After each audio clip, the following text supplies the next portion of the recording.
Thank you everyone for coming. My name is Abiy Ahmed. I'm going to present my PhD proposal entitled with Social Capital and its role in traditional conflict resolution in Ethiopia, where the case interreligious conflict in Jimma. Since I'm going to use the term social capital in many of my slides, I would prefer to start defining the concept of social capital first. Even though the concept of social capital is emerging as important element for social cohesion and social computing, but it doesn't have single definition. Rather, it's packed with different concepts and definitions that makes it difficult to simplify, classify, and analyze it. Some of the definitions are complementary, while the others are contradictory. And this critical limitation in conceptual and ontological status in defining social capital resulted in weakness in theoretical and empirical studies. Even though this fluidity has got its own downside on defining the concept, but there are several definitions in literatures.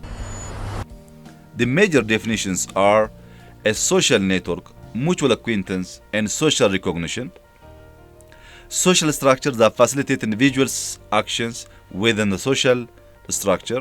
Molds the quality and the quantity of social interaction and strengthen communal interaction. All the above definition and other related definitions focus on network of social connections, while the definition by Putnam includes an additional dimension about how social capital plays a vital role to enhance a better achievement in socio-economic outcomes. And his definitions are the most relevant definition to my study context. After we see briefly the definition, it's better to compare and contrast the concept of social capital with other well-known concepts.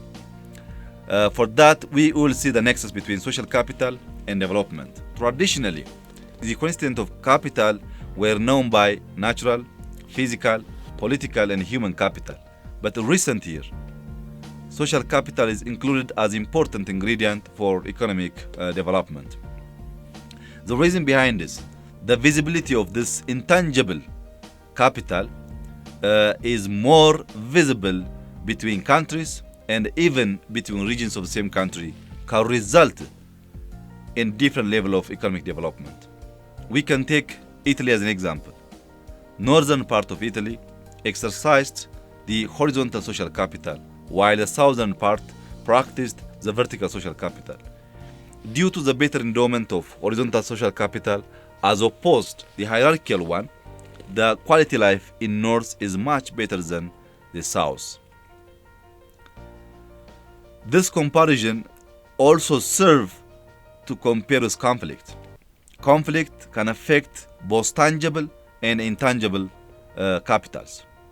If you see, as an example, the civil war in Korea, the war between North and South Korea, was devastating for that nation in many ways. But for Japan, it was a great opportunity for their rebirth of their economy.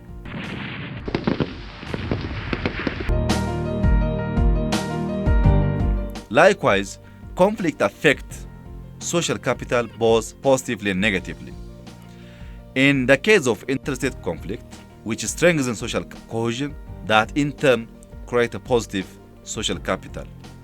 We can take as an example Ethiopia-Italy war. During this war, it doesn't mean there was no any local issues, local agendas, but when the invader tries to attack the nation, the social capital plays on mobilizing national resources, communal thoughts, and prioritizing the agenda on defending their territory from the invaders.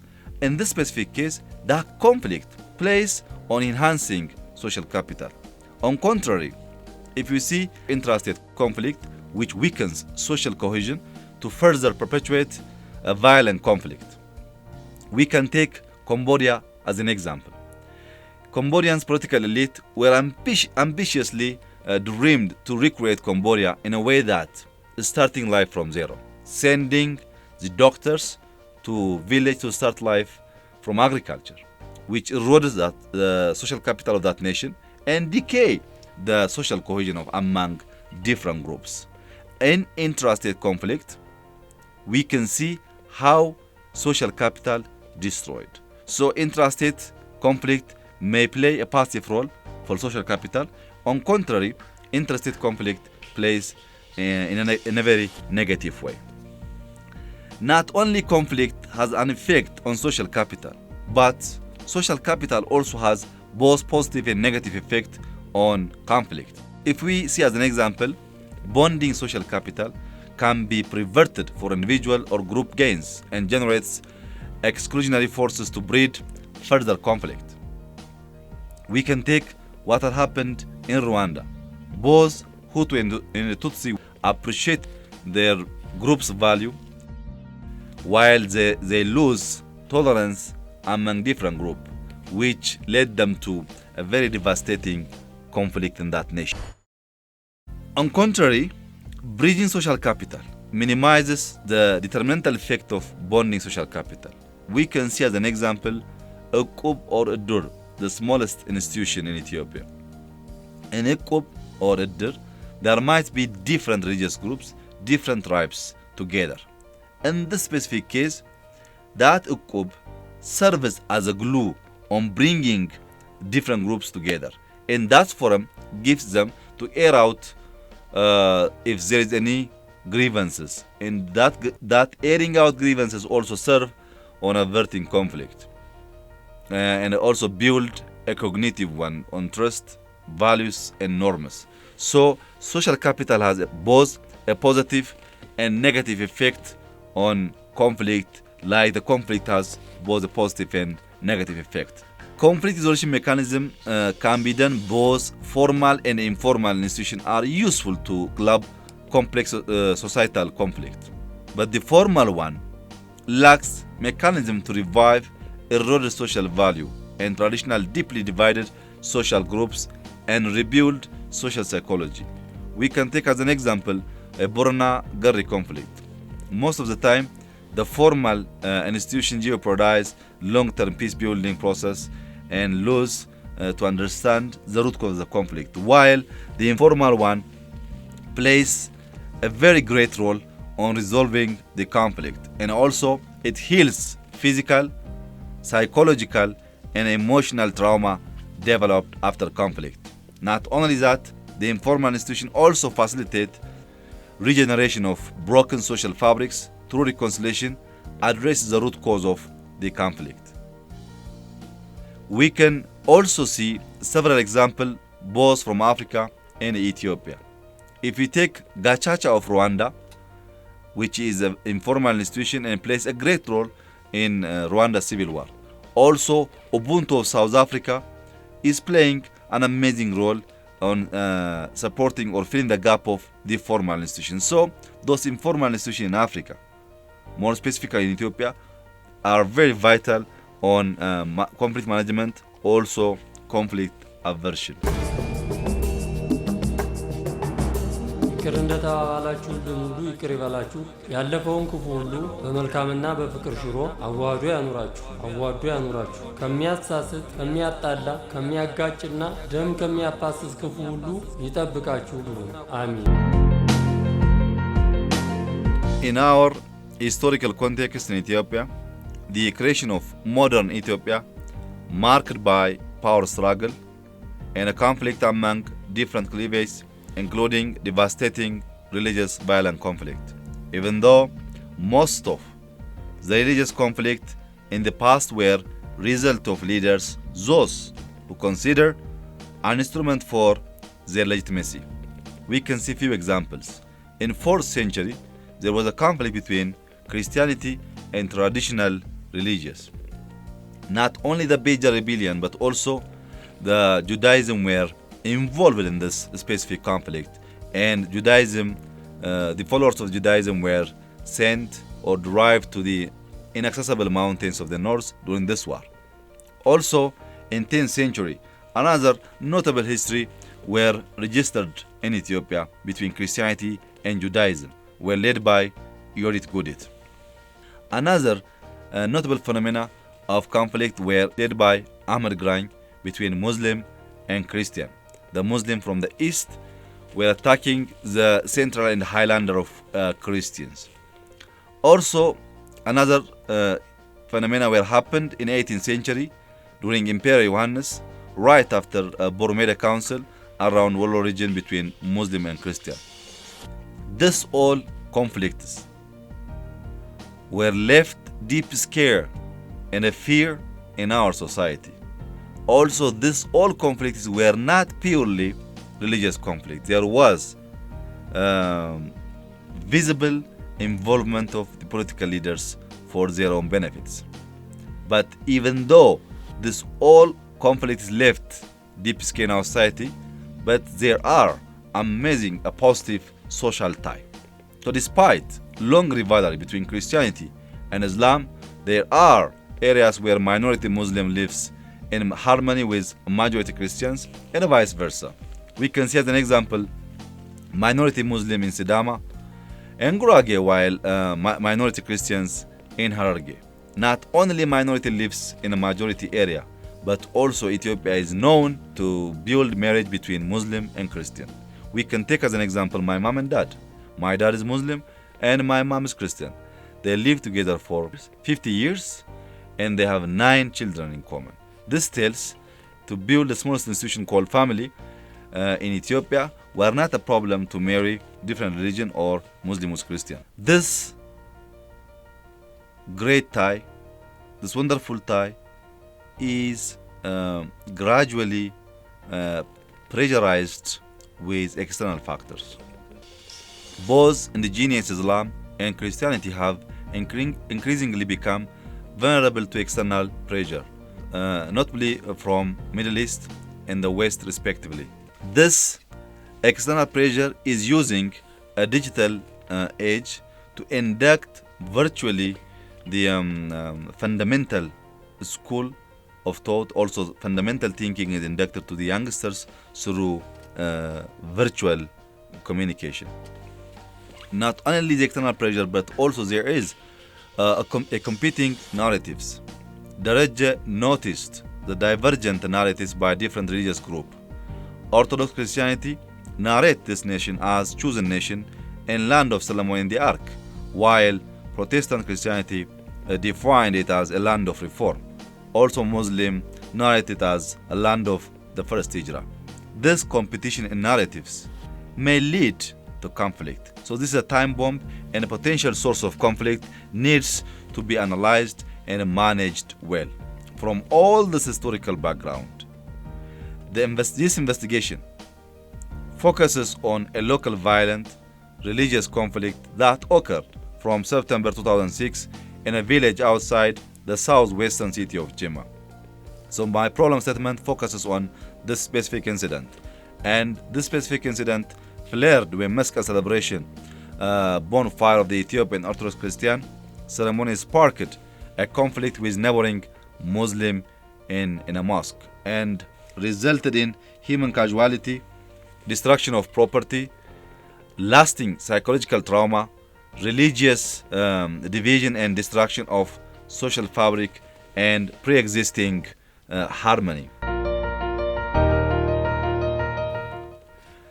The current knowledge gap on this specific issue is post-1991 conflict studies either focused on the thesis of resource-based or ethnic identity conflict mainly. The reason for this might be the regime change. And as you all remember, in 1991, the current government when took place, the ethnic issue became a priority and constitutionally recognized issue. So most of the scholars were focusing to study about this issue. But this thesis, however, suffer from oversimplification and they tend to echoing the immediate cause of the conflict. Even though there were a comprehensive study about religious conflict in Ethiopia, including the case of Jimma provided by Darajah, even though his main focus was on the actual and historical phenomena. However, my study focused on social capital, post-conflict social capital building, traditional conflict resolution mechanism. Also, we do have different methodology. Most of the study were conducted by qualitative methodology, while I'm using both qualitative and quantitative methodology so as to get the deeper level of the conflict. And with the increase in the incidence of intelligence conflicts in different parts of country and hidden tension among different religious groups, this study will attempt to investigate cultural, historical, and political factors to identify the root cause of the conflict based on social capital perspective. We'll try to examine and assess the role of traditional conflict resolution institution in post-conflict situations. Also, a case in point is that religious forum for peace in averting and resolving conflict and replenishing eroded social capital in that specific area. So we'll try to see what this religious forum and why it established right after the conflict, and after the establishment, what's the practical outcomes registered by this informal institution. If there is any positive outcomes, how we can scale it up and scale it fast for the use of national level.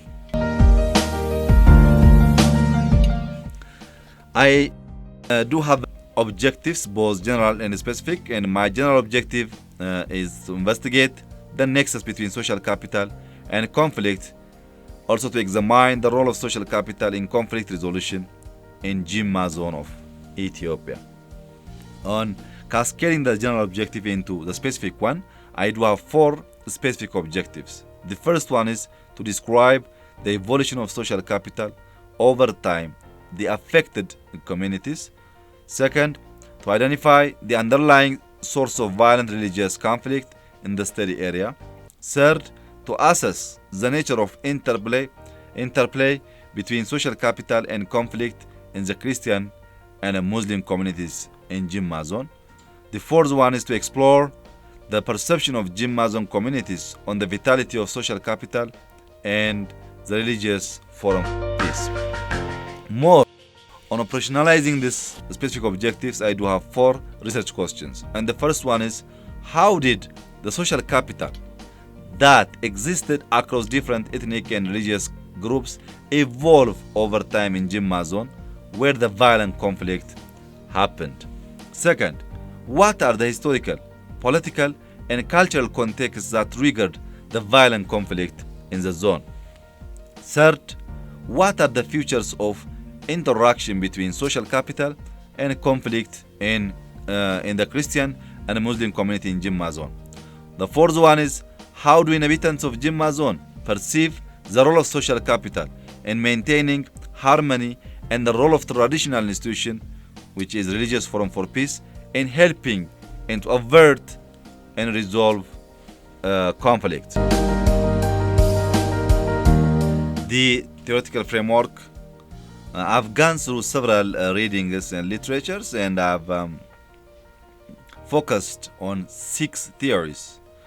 And the first one is rational theory, which understands social capital is an informational resource emerging from the interaction between rational agents and needing to coordinate for mutual benefits. As you all aware, social capital has got 3 major pillars: the resource, the topology, and type of communication. But this rational theory focuses only on the resource part. The second one is trust theory. Fukuyama understood the social capital as a trust with the society, as single most important strand of the conceptualization of social capital, which is a very important element, but he left the structural part. He focused only on the cognitive one. And the third one, which is embeddedness and autonomy, which describes social capital in a very better ground, and it tries to understand social capital both in micro level and a macro level. A micro level, which is bottom up, embeddedness is integration, and autonomy is linkage. While at macro level, which is top down, embeddedness refers to synergy and autonomy is to organizational integrity. And the fourth theory is the one Putnam adopted from Holcock for horizontal relation, which is bonding and bridging, refers to integration and linkage concept of Holcock. And the fourth one is the hierarchical or vertical relation, refers to unequal distribution of power and social structure, which Coleman understood it in a way that social capital is an equal distribution of power and social structure. The fifth one tries to classify social capital into structural and cognitive part. The structural social capital refers to network among unequal groups and also equal groups. And cognitive social capital entails trust, which Fukuyama focused, but Uphoff tried to incorporate the trust part in cognitive one.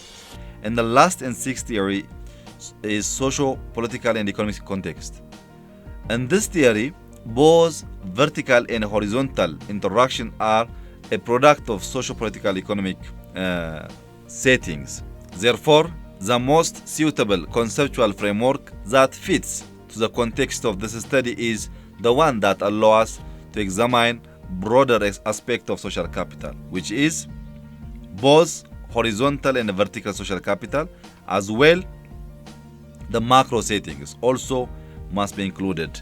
And from this conceptual framework, I draw the analytical framework which tries to analyze micro level, meso level, and macro level. In micro level, we'll see individual level interaction or household level interaction. In meso level, in small group level, or individual within an institution.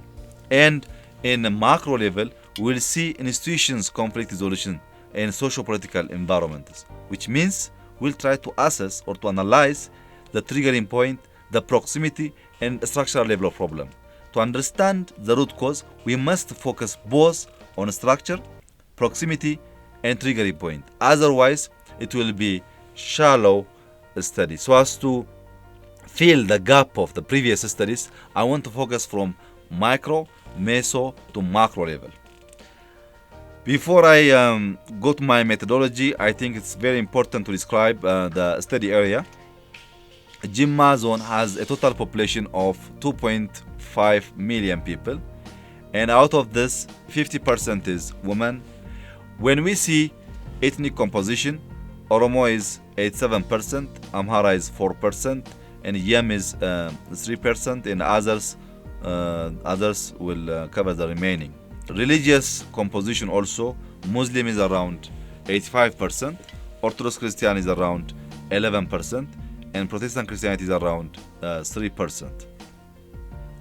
But I focus on Chago, Bashasha, Asandabo, and Challo, Kabbales, where the cost of the violent conflict were huge, and also the conflict resolution effort focused. So my focus area is these four Kabbales. In choice of method,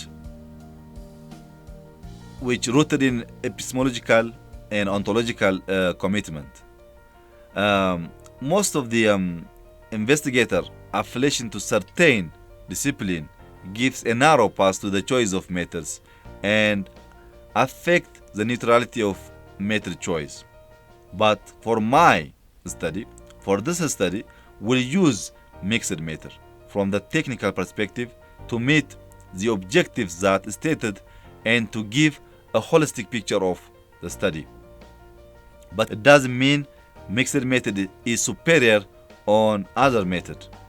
But to my context, it can give a holistic and a better understanding of the subject under the study area. So for my qualitative method, to assess the nexus among social capital, violent conflict, and traditional conflict resolution mechanism in depth, also to examine how violent group conflicts shape both social capital and traditional conflict resolution mechanisms. The tools I'm going to use for my quantitative method is focus group discussion, interviews, also network analysis or systematic observation, and triangulation of data will be there. In my quantitative method, will assess the perception of jimma communities on the vitality of social capital in traditional conflict resolution mechanisms. Also, to identify factors that directly and indirectly affect the traditional conflict resolution mechanisms to enrich and complement the result obtainable in the qualitative data analysis. For this, I'm going to adopt a SCAT social capital assessment tool, which is a set of empirical tools for measuring social capital and developed by World Bank. It developed for low-income settings, and research conducted using this tool were in Peru and Vietnam. Also very helpful for my study area with little modification. And I'm going to use as a tool for my quantitative method exploratory data analysis for cross-tabulation, density function in descriptive statistics. Also, regression will be applied here. This will be used to identify and analyze focuses that hinder and enable traditional conflict resolution mechanisms. In sampling, design, and techniques, multi-stage sampling technique will be applied to select respondents, and purposive sampling for focus group discussion, I'm going to have 12 focus group discussions, 3 from each conflict area, and 8 to 12 participants in each group. But in each group, identical identical individual will be participate, like women, men, and religious leaders. I don't mix men with women or youngsters with the elders. The second one is for key informants. I'm going to use the victim family, politicians, local leaders, intellectuals, religious leaders, and religious forum for peace. And for this, I'm going to use a snowball technique.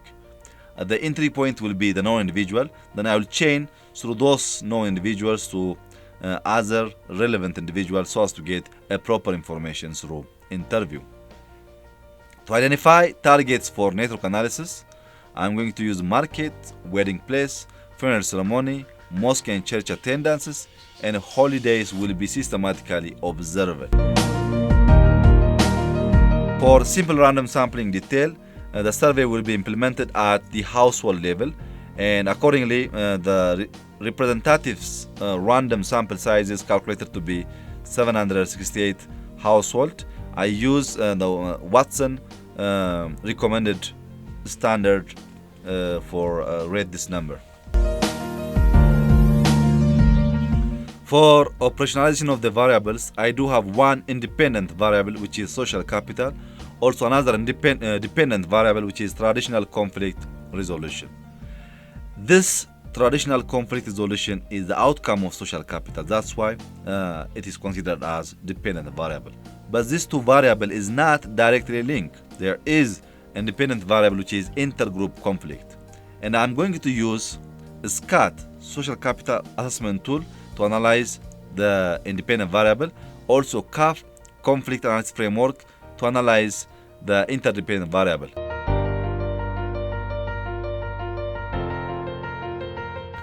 Ethical consideration is there in my studies, and the consideration for the cultural, psychological, moral, and religious aspect of the study area. Also confidentiality of respondents and identify and their privacy. Also, we'll try to elaborate the academic purpose of this study. And thank you very much for listening.